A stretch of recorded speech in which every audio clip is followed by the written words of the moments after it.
The year is 1971, with war brewing between India and Pakistan. At that time, Pakistan comprised two distinct territories: West Pakistan, which is present-day Pakistan, and East Pakistan, now recognized as Bangladesh.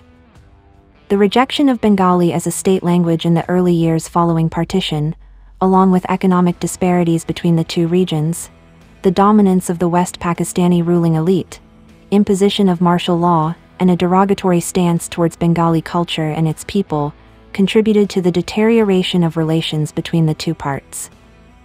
Tensions reached a climax in December 1970 when a prominent leader from East Pakistan secured victory in the national elections, yet West Pakistan parties refused to relinquish power.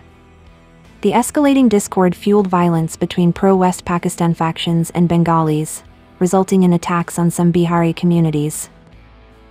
Leveraging the violence as a pretext, the Pakistan Army intervened and initiated a brutal crackdown on the Bengalis, triggering a mass exodus of thousands of refugees into India's already strained economy.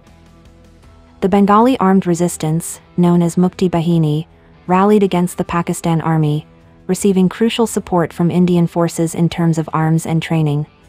India's decision to support Bangladesh was motivated by its geopolitical interests, particularly in light of the strained relationship with Pakistan.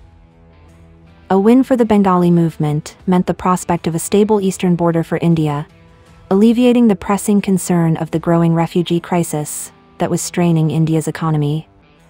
This marked the beginning of India's strategic maneuvers. Quietly, India's maritime forces engaged in operations across two theaters, eastern and western, implementing a naval blockade that effectively cut off East Pakistan's access to the Bay of Bengal, thereby isolating the Eastern Pakistan Navy. Ghazi's operational range extended to about 20,000 kilometers. Older submarines like USS Diablo or PNS Ghazi were slower than surface ships, so they took longer to travel. Submarines had to be sneaky to avoid being found, especially during wars. This meant they had to be careful and move slowly to avoid being spotted by the Indian Navy. India was aware that the Pakistan naval forces lacked sufficient ships to effectively challenge the Indian Navy on both fronts, while the Pakistan Air Force acknowledged its inability to protect these ships from the Indian Air Force and the Indian Naval Air Arm. This was when Pakistan revealed its ace, PNS Ghazi. Pakistan firmly convinced that the Indian Navy lacked any viable countermeasure. Originally named USS Diablo, PNS Ghazi underwent complete de-weaponization before being transferred to Pakistan. It stood as the sole submarine in Pakistan's naval arsenal at that time, operating as a diesel-electric submarine in the Pakistan Navy from 1964 to 1971. Upon its transfer to Pakistan, reports surfaced about aging issues and equipment failures during its service in the Pakistan Navy. The Tench-class submarine PNS Ghazi underwent a $1.5 million refit in Turkey in 1967, during which it was armed and equipped with additional features such as mine-laying capabilities. On November 14, 1971, PNS Ghazi embarked on a daring journey, spanning 3,000 miles around the Indian peninsula, from the Arabian Sea to the Bay of Bengal. The mission had a dual purpose. Firstly, to locate and eliminate the Indian aircraft carrier INS Vikrant, and secondly, to lay mines along India's eastern seaboard, regardless of the outcome of the primary objective. This covert operation took place ahead of the official outbreak of war on December 3, when the Pakistani Air Force launched attacks on Indian air bases to establish air superiority. On November 20th, PNS Ghazi positioned itself off the coast of Sri Lanka, and 3 days later, the hunt for INS Vikrant commenced. Initially thought to be near Visakhapatnam, INS Vikrant was in fact located near the Andaman Islands, causing a delay in Ghazi's arrival.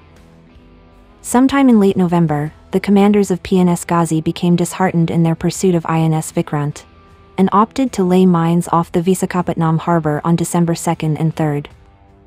The intention was to target INS Vikrant, or restrict the movement of the Indian Navy's heavy units. However, on December 4th, PNS Ghazi mysteriously sank off the Visakhapatnam coast, with all 93 servicemen on board. As for the actual reasons behind Ghazi's sinking, numerous theories and claims abound. On November 14, PNS Ghazi set out on a bold expedition, a fact that came to light for the Indian Navy when a message intercepted from Ghazi on November 16, 1971, disclosed its whereabouts roughly 400 kilometers off Mumbai. Back then, tracking submarines was a challenge unless you knew where to look. Even today, submarines once submerged in the expansive depths of the oceans, locating a submarine remained quite formidable. By the time it reached Sri Lanka, the Indian Navy was already aware of PNS Ghazi's presence. Indian naval intelligence had been monitoring Ghazi's movements and predicted that it was likely heading towards Visakhapatnam, with the prime target being INS Vikrant. However, the aircraft carrier was already sailing near the Andamans at that time. INS Rajput, an Indian Navy destroyer, was assigned the task of locating and pursuing PNS Ghazi. Setting up traps like misinformation and deception tactics, such as broadcasting false signals about the location of INS Vikrant, might have led Ghazi to navigate into a vulnerable position. On the night of December 3, 1971, INS Rajput navigated through the channel to exit Visakhapatnam harbor, with all navigational aids turned off.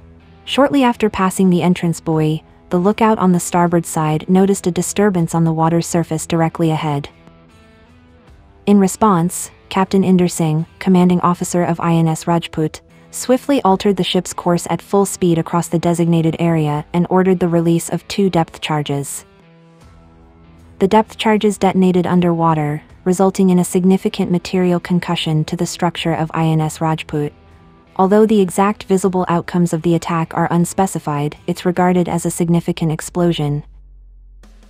It is believed that the explosions from the depth charges caused damage to PNS Ghazi, ultimately leading to its sinking on the night of December 4 or 5, 1971, off the Visakhapatnam coast. Pakistan asserts that the sinking of PNS Ghazi resulted from various factors. Some of these include an internal explosion caused by hydrogen gas buildup during battery charging. It is suggested that a Sargo-type lead-acid battery on Ghazi may have produced excessive hydrogen gas during charging, leading to a violent internal explosion. Additionally, other theories propose the detonation of a mine inside the submarine or impact with the seafloor while evading depth charges. Among all the theories and claims, the Indian account was the most widely accepted and officially documented. The Eastern Command Diving Team's discovery on December 4, led by Lieutenant Commander Sajan Kumar Dahiya, confirmed the submarine as the Ghazi. Furthermore, the discovery of a broken clock inside Ghazi's wreckage, frozen at exactly 12:15 a.m., the moment INS Rajput, commanded by Lieutenant Commander Inder Singh Malik, deployed depth charges, strengthened this narrative. Regardless of what different people say, one thing we know for sure: Ghazi's job was to wreck INS Vikrant and put mines in the sea to damage Indian Navy ships, but it didn't manage to do either of those things. Shortly after this incident, the war between India and Pakistan escalated rapidly. The Indian Navy targeted several Pakistani ports and their navy. Then came the fateful day, December 16, 1971, when history witnessed over 93,000 Pakistani troops surrendered in Dhaka. This surrender includes all Pakistani land, air, and naval forces, as well as all paramilitary and civil armed forces, marking one of the largest surrenders since World War II. This historic event led to the birth of a new nation, Bangladesh.